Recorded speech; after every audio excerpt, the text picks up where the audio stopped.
하나님 말씀 봅니다. 하나님 말씀 사무엘하 6장 12절에서 23절까지입니다.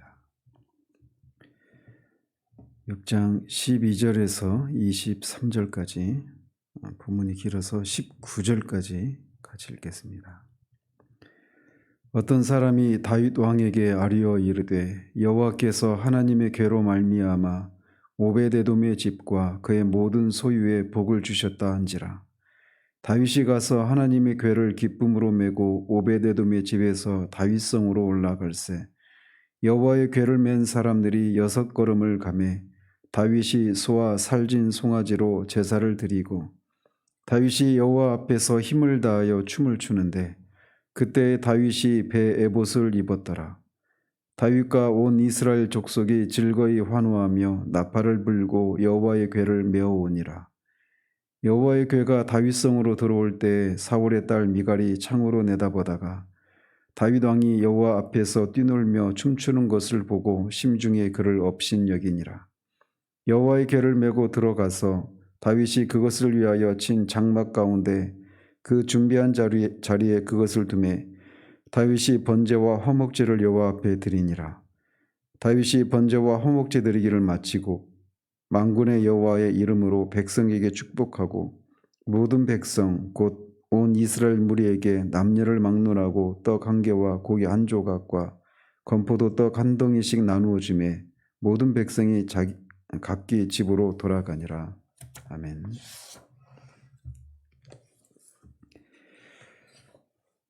지난주에는 다윗이 언약궤를 다윗성으로 운반하려다가 웃사가 갑자기 죽음으로 말미암아 중단된 장면까지 살펴봤습니다. 다윗이 그렇게 오베데돔에 언약궤를 둔 지 석 달이 지났는데 하나님께서 오베데돔의 집과 그의 소유에 복을 내려주셨다라고 하는 그런 소식을 듣고 어떤 사람이 전하자 다윗은 여호와의 언약궤 그 자체가 문제가 아니라 그것을 옮기는 방식에 문제가 있다라고 하는 것을 깨닫게 됩니다. 오늘 본문에는 그 내용을 생략하고 있는데 이 병행 구절인 역대상 15장에 보면 다윗이 그 언약궤를 다시 이제 새롭게 옮기기 전에 그 준비한 장면들이 굉장히 길게 상세하게 기록되어져 있습니다. 따라서 그런 역대상 15장에 보면 13절 15절에 보면 이렇게 되어 있습니다.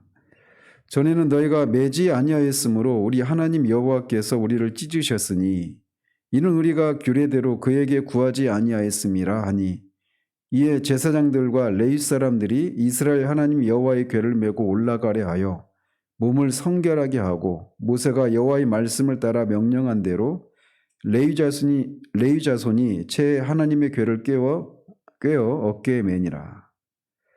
즉 다윗은 자신의 실패를 하나님의 규례를 어겼기 때문이다라고 하는 것을 비로소 깨닫게 됩니다.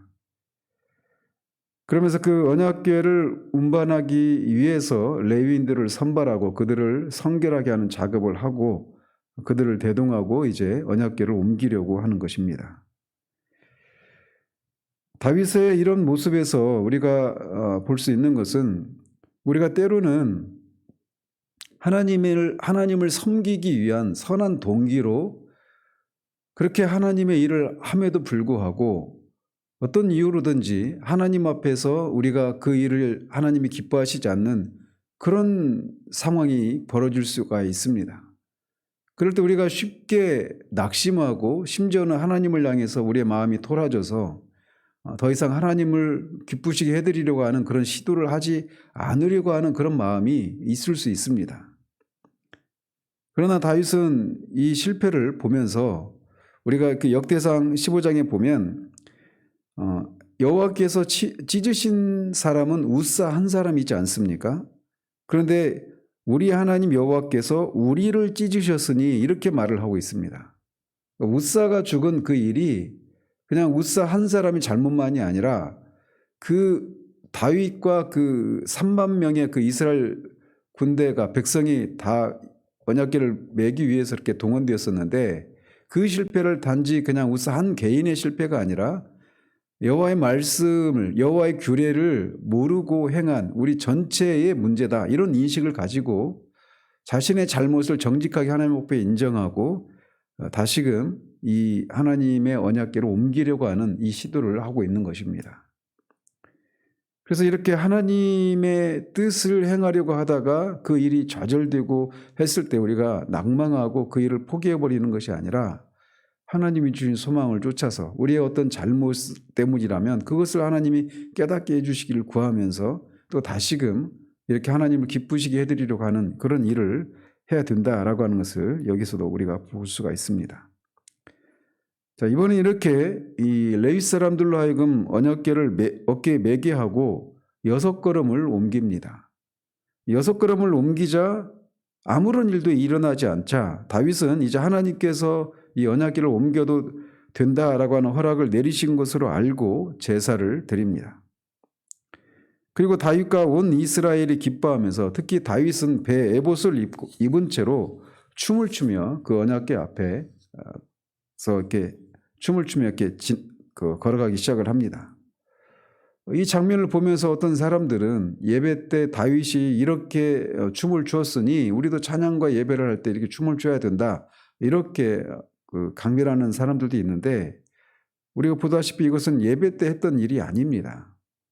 언약궤를 옮기는 과정에서 하는 그런 일인데 그런 것을 그리고 나중에 또 다윗이 하나님 앞에 예배할 때 이렇게 춤을 추었다라는 기록이 한 번도 나오지 않아요. 따라서 이런 한 번의 그런 사례를 가지고 예배 때 우리가 다 이렇게 해야 된다 이렇게 말하는 것은 무리한 해석이라고 할 수가 있습니다. 어쨌든 다윗은 그렇게 언약궤를 메고 다윗성으로 향할 때 하나님 앞에서 배에 에봇을 입고 춤을 춥니다. 근데 춤을 췄다라고 할 때 그 단어가 그냥 단회적인 그런 표현이 아니라 현재 분사형으로서 계속해서 춤을 췄다 이런 의미가 있습니다. 그러니까 배에 에봇을 입고 춤을 추다 보니 이제 그 속살이 드러나고 옷이 내려가면서 그런 모습이 보였던 것이죠. 다윗이 이렇게 하나님 앞에서 춤을 춘 이유가 무엇일까요? 하나님의 언약궤는 하나님의 임재와 통치의 상징입니다. 언약궤 그 자체가 하나님을 가리키는 건 아닌데 그 언약궤 안에 하나님의 법, 하나님의 뜻이 기록된 그 십계명이 담겨 있기 때문에 그 법궤를 그 궤를 언약궤 또는 법궤 이렇게 부르지 않습니까? 따라서 언약궤는 하나님의 통치와 하나님의 임재의 상징이란 말이죠. 따라서 다윗이 이렇게 언약궤를 다윗성으로 옮기는 그 일은 결국 이스라엘이 하나님의 법과 하나님의 뜻에 따라 다스려짐을 받는 하나님의 백성이 되었다라고 하는 것을 명실상부하게 드러내는 그런 상징적인 의미가 있는 사건입니다. 그렇기 때문에 다윗은 이렇게 하나님의 통치를 받고 하나님의 임재가 이 이스라엘의 중심인 예루살렘에 그렇게 옮겨지게 된 것에 대해서 기뻐하고 춤을 추고 있는 것이다. 이렇게 볼 수가 있는 겁니다. 여기서도 우리는 다윗이 무엇을 인해서 기뻐하는가? 이렇게 하나님의 임재와 통치를 받게 된 것을 인해서 기뻐하는 것처럼 우리가 진정으로 기뻐해야 될 것이 무엇인가라고 하는 것을 다시금 여기서도 우리가 생각하게 됩니다. 다윗과 같이 하나님과 동행하는 것, 하나님의 다스림을 받는 것을 우리가 마음에 두고 그것을 가장 기뻐하고 그것이 우리에게 가장 기쁜 그런 어떤 그 사건이 그런 의미가 있다라고 하는 것을 우리가 마음에 두고 있는지를 돌아볼 필요가 있습니다. 그런데 이렇게 다윗이 백성들과 함께 즐거워하면서 춤을 추면서 이렇게 기뻐하고 언약궤를 옮길 때 다윗성에 들어오게 되는데 그것을 미갈이 창밖으로 내다보면서 속으로 그를 업신여겼다라고 말합니다. 특별히 여기서 우리가 주목할 그런 표현은 미갈을 가리켜서 사무엘서 기자가 사울의 딸 미갈 이렇게 표현하고 있는 것입니다. 미갈은 이미 다윗의 아내가 되지 않습니까? 공식적으로는 첫 번째 아내입니다. 정실 부인이에요. 그런데 이 다윗의 집에 있는 미갈은 당연히 다윗의 아내 미갈 이렇게 표현되는 것이 맞는데 사무엘서 저자는 미갈을 사울의 딸 미갈 이렇게 표현하고 있어서 이 다윗의 원수였던 사울의 딸 미갈을 그렇게 부각시키고 있는 겁니다. 다윗성에 있었던 미갈은 다윗의 아내여야만 했지만 여전히 그녀는 사울의 딸로 남아 있었던 것입니다. 이렇게 다윗의 집에 있어야 될 미갈이 다윗의 아내 미갈이 아니라 사울의 딸 미갈로 이렇게 남아 있는 것처럼 이것은 영적으로 우리가 좀 해석을 해보자면 교회 안에 남아있는 불신자 이렇게도 볼 수가 있습니다. 그래서 다윗이 하나님의 임재와 통치를 받는 것을 인해서 즐거워하고 기뻐하는 것을 이해하지 못한 채 그런 기쁨에 동참하지 못한 채 오히려 그런 사람을 조롱하고 비웃는 사람 이런 것을 상징할 수도 있습니다. 미갈은 다윗에 대한 미움으로 인해서 하나님을 향한 다윗의 순수함과 진실함을 보지 못한 것입니다. 그래서 미갈의 눈에는 다윗이 왕으로서의 체면을 지키지 못한 채 바보스럽고 어리석은 행동을 한 것으로 판단을 했던 것입니다. 무엇이 미갈로 하여금 다윗뿐만 아니라 모든 이스라엘 백성들이 즐거워하는 것을 즐거워하지 못하게 만들었을까요? 그것은 뒤에 21절에서 다윗의 말을 근거로 해석해 보자면 그것은 사사로운 감정 때문이었음을 알 수가 있습니다. 미갈은 이 언약궤가 예루살렘으로 옮겨지는 것을 통해 이스라엘이 명실상부하게 하나님의 통치와 그 다스림을 받는 신정국가 하나님의 백성이 되었다라고 하는 그것을 알아보지 못하고 여전히 다윗이 자신의 아버지로부터 왕권을 빼앗아서 그렇게 취한 그런 것으로만 보고 있었던 것입니다. 미갈에 있어서 다윗은 자신의 남편이기도 하지만 동시에 자신의 아버지 사울의 원수이기도 했던 것이죠. 그래서 그 의미를 온전히 알지 못하고 그 기쁨에 동참하지 못했던 것입니다. 그런데 우리가 앞에 이미 지나왔지만 이 동일한 다윗을 보면서 그의 미갈의 오라비 요나단의 경우에는 다윗을 자신의 생명처럼 아끼지 않습니까? 그리고 다윗이 마땅히 그 왕권 서열에 따르면 요나단이 왕이 되는 것이 마땅하지만 하나님께서 자신이 아니라 다윗에게 왕권을 넘기셨다라고 하는 것을 인정을 하고 다윗의 생명을 보존하고 그를 위해서 자신의 목숨을 그렇게 아끼지 않으면서까지 그를 사랑하고 보호해주는 일을 했었는데 그 요나단과는 대비되는 그런 모습을 보여주고 있는 겁니다. 제가 요나단의 신앙에 대해서 저는 지금도 요나단을 생각하면 마음이 아리고 그가 얼마나 뛰어난 하나님의 사람이었는가라고 하는 것을 계속 생각하게 됩니다. 동일한 다윗을 보고 요나단은 그렇게 다윗을 자신의 생명처럼 사랑하고 그래서 다윗이 자신을 향한 요나단의 사랑이 여인의 사랑보다 더 뛰어나고 더 기이하다라고 그렇게 칭송하지 않았습니까? 그런데 동일한 다윗을 보고 미갈은 그것을 못 보는 겁니다. 이것이 고린도전서 2장에서 말하고 있는 것처럼 육에 속한 사람과 영에 속한 사람의 차이다 이렇게 말할 수가 있는 겁니다. 육신에 속한 사람은 영적인 일들을 분별할 수가 없는 것입니다. 그래서 똑같은 사건을 보면서 그 사건이 의미하는 바 그런 생명적인 것들을 알지 못하고 그것의 가치를 알지 못하고 이렇게 행동을 하는 그런 모습이 있단 말이죠. 오늘날에도 여전히 한 집 안에서 그리고 교회 안에서도 똑같은 하나님의 말씀을 듣고 하나님을 섬기는 그런 자리에 있음에도 불구하고 그것의 가치를, 영적인 가치들을 알지 못한 채 지내는 그런 사람들이 우리의 마음을 아프게 하는 그런 현실이 있지 않습니까? 미갈이 바로 이런 모습을 우리에게 보여주고 있는 거예요. 한 사람의 하나님을 간 순수함과 진실함을 보지 못하는 그런 사람이어서는 안 될 것입니다. 쉽지 않은 일이지만 우리는 사사로운 감정에 사로잡혀서 마땅히 봐야 하고 마땅히 인정해야 할 것을 인정하지 못하는 그런 사람들이어서는 안 될 것입니다.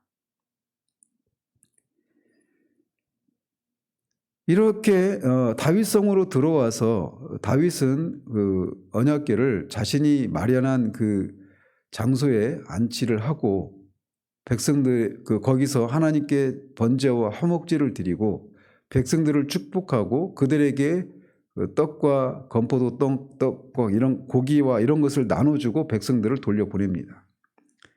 오늘 본문에서는 이렇게 그 언약궤를 안치하고 그냥 거기서 제사를 지내고 떡을 줘서 백성들을 보냈다, 이렇게 간략하게 기록하고 있지만 역대상 16장에 보면 이제 15장에서는 언약궤를 옮겨오는 그런 장면을 기록하고 있고 16장에서는 언약궤를 그렇게 안치한 후에 다윗이 취한 행동을 아주 길게 상술하고 있습니다.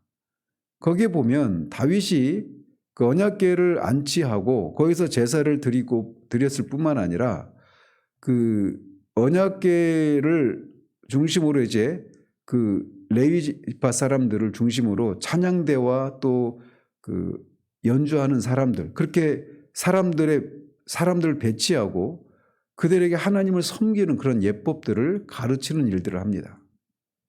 그러니까 이 언약궤를 옮긴 후에 그 치러진 행사가 굉장히 길게 진행되었다라고 하는 것을 알 수가 있습니다. 그러면서 이제 하나님을 예배하는 그런 법이 다윗에 의해서 세워지게 되는 거예요. 근데 여기서는 간략하게 기록하고만 있지만 말이죠. 그런 의미에서 이 언약궤가 들어온 이 사건은 이스라엘에게 있어서 하나님을 예배하는 하나님의 백성, 하나님의 국가가 되었다라고 하는, 신정 국가가 되었다라고 하는 아주 상징적인 아주 중요한 의미가 있는 그런 사건이었던 것입니다. 그렇게 이 이스라엘 백성들을 축복을 하고 돌려보낸 다음에 다윗은 자기의 가족들을 축복하기 위해서 집으로 들어옵니다. 당연히 그렇게 들어왔을 때 여기에서는 사울의 딸 미갈이 다윗에게 한 말만 기록하고 있지만 분명히 그 자리에는 다윗의 그런 신복들도 있었을 것이고 또 다윗의 그런 다른 아내들, 여러 명의 아내들이 있지 않습니까? 헤브론에서만 6명의 아내가 있었고 예루살렘에도 또 다른 그런 아내들이 있었기 때문에 10여 명 이상의 아내들과 그들에게서 난 자녀들까지 합하면 수십 명의 가족들이 모여있는 자리에서 사울의 딸 미갈이 이렇게 얘기를 하는 겁니다. 그러면서 다윗을 업신여겼던 사울의 딸 미갈이 다윗이 한 일이 그 왕이 한 일이 얼마나 어리석은지 이렇게 말하는데, 어리석다라고 하는 이 말이 신약에서 예수님이 산상수훈에서 형제를 향해서 라가라 하는 자마다 그 살인한 자다 이렇게 말씀하지 않습니까? 바로 그 단어를 사용해서 다윗을 그렇게 말을 하고 있는 겁니다. 그러니까 다윗을 쓸모없는 사람, 생각이 빈 사람 이렇게 얘기를 하는 겁니다. 그러니까 그렇게 가족들이 모여있는 그 자리에서, 수십 명의 가족이 모여있는 자리에서 사울의 딸이 다윗을 그렇게 모욕을 준 거예요.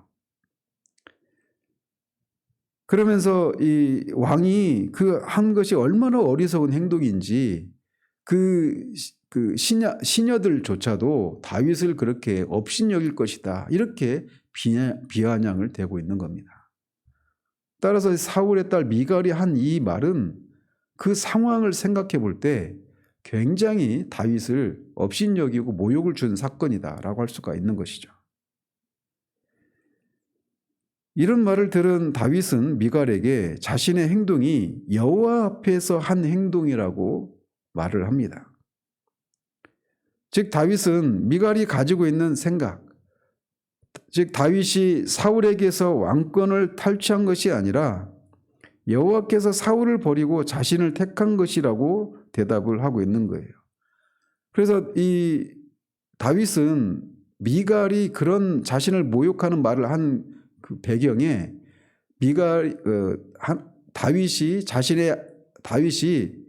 미갈의 아버지 사울에게서 왕권을 빼앗아서 지금 이런 일을 하고 있다, 이렇게 생각하고 있다라고 하는 것을 간파하고 있는 것이죠. 그래서 하나님이 내가 뺏은 것이 아니라 하나님께서 당신의 아버지 사울에게서 왕권을 빼앗아서 나한테 주셔서 나를 이스라엘의 주권자로 삼으셨다라고 말을 하고 있는 겁니다. 그러면서 그런 말을 통해서 다윗은 자신이 왕이 된 것이 여호와로부터 위임받은 것이다 라고 하는 것을 분명히 말을 하고 있는 것이죠. 그러면서 내가 여호와를 위해서라면 이보다 더 낮아진다라고 하더라도 그것도 기꺼이 감수하겠다라고 말을 합니다. 이것은 그가 여호와 하나님의 통치와 임재를 받고 하나님을 위한 것이라면 사람들이 나를 무시하고 모욕하는 그런 일을 당하는 것보다 더 치욕스럽고 더 천한 일을 겪는다 하더라도 기꺼이 그것마저도 감수하겠다라고 하는 그런 여호와 하나님을 향한 다윗의 신앙을 이렇게 표현하고 있는 거예요. 이런 다윗의 위대함을 우리는 또 여기서도 발견할 수가 있는 것입니다. 하나님을 위해서라면 내가 어떤 처지에 있든지 어떤 형편 가운데 있든지 기꺼이 그것을 감수하겠다라고 하는, 온전히 하나님만을 위한 솔리 데오 글로리아, 오직 하나님께 영광을 돌리기 위한 것이라면 내가 어떤 삶을 감수해야 한다 하더라도 기꺼이 감수하겠다라고 하는 이런 다윗의 고백을 이렇게 말을 하고 있는 겁니다. 그렇게 대답을 한 후에 그 이후로 사울의 딸 미갈이 자식이 없다 이렇게 말을 하면서 역대기상에서는 그가 미갈이 죽을 때까지 그가 생과부로 지냈다 이렇게 말을 합니다. 이 언약궤가 드디어 이 예루살렘으로 옮겨지는 것을 통해서 이스라엘은 명실상부 하나님의 통치를 받는 하나님의 왕국이 되었다라고 하는 것을 보여주고 있는 겁니다. 그리고 이제 명실상부하게 이스라엘이 하나님의 그렇게 통치를 받는 그런 신정 왕국이 되어서 그 신정 왕국의 왕으로서 하나님을 대신해서 다윗이 이스라엘을 통치하는 그 일에 이런 정치적이고 군사적이고 종교적인 기반이 비로소 완성되고 갖추어졌다라고 하는 이런 상징적인 의미가 있는 사건이 오늘 본문에 기록된 사건입니다. 이 본문을 통해서 우리는 우리 자신을 한번 정직하게 돌아볼 필요가 있습니다. 우리는 과연 다윗처럼 하나님의 임재를 가장 즐거워하고 또 하나님의 임재와 통치를 받는 삶이라면 그 삶이 어떤 대가를 치르더라도 기꺼이 그것을 원한다라고 하는 그런 마음으로 하나님을 섬기고 있는지 돌아볼 필요가 있는 겁니다.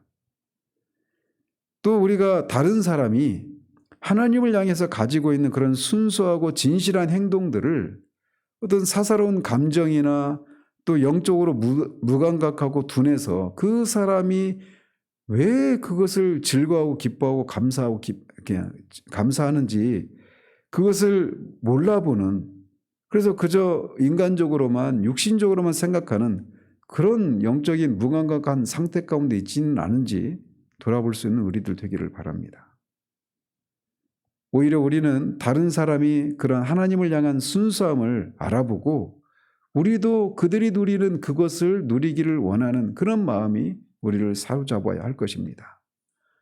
이번 한 주가 고난주간이라고 불려지는 그런 절기인데 우리가 하나님의 아들이신 예수 그리스도께서 십자가에 죽으신 것은 단지 우리를 죄에서 건지시기 위해서만이 아니라 우리를 하나님과 화목시켜서 우리로 하여금 하나님의 통치를 받고 하나님을 즐거워하고 하나님과 교제를 나누도록 하시기 위해서 십자가에서 죽으신 것입니다.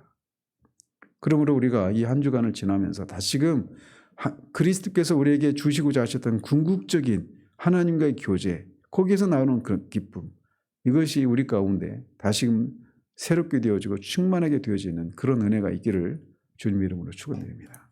기도하겠습니다. 하나님 아버지, 다윗이 드디어 언약궤를 다윗성에 안치하고 이스라엘이 명실상부하게 하나님의 통치를 받는 하나님의 백성이 하나님의 나라가 되었음을 선포하는 이 장면을 우리가 살펴보았습니다. 그렇게 상징적인 의미가 있는, 중요한 의미가 있는 그 사건을 단 한 사람, 사울의 딸 미가는 뒤틀린 시각으로 바라보며 그것을 기뻐하기는커녕 오히려 그 기쁨을 인해서 춤을 추고 즐거워했던 다윗을 여러 사람들 앞에서 모욕을 주는 그런 모습을 우리가 살펴보았습니다.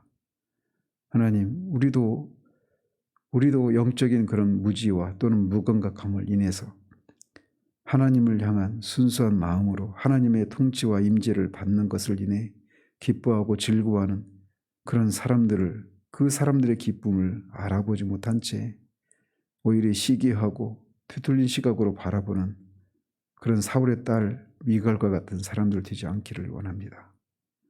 하나님이 우리를 사랑하셔서 하나님의 아들 예수 그리스도를 2000년 전 이 주간에 십자가에 달려 죽게 하신 목적이 우리를 죄에서 건지시기 위해서만이 아니라 하나님과 우리를 화해시키고 하나님과 잃어버렸던 교제의 기쁨을 회복시키기 위한 것이었음을 우리가 기억하고, 그렇게 하나님과의 교제를 나누며 하나님의 통치와 하나님의 임재를 즐거워하는 그런 우리들 될 수 있도록 이 한 주간 우리의 마음을 새롭게 해주시기를 소원합니다.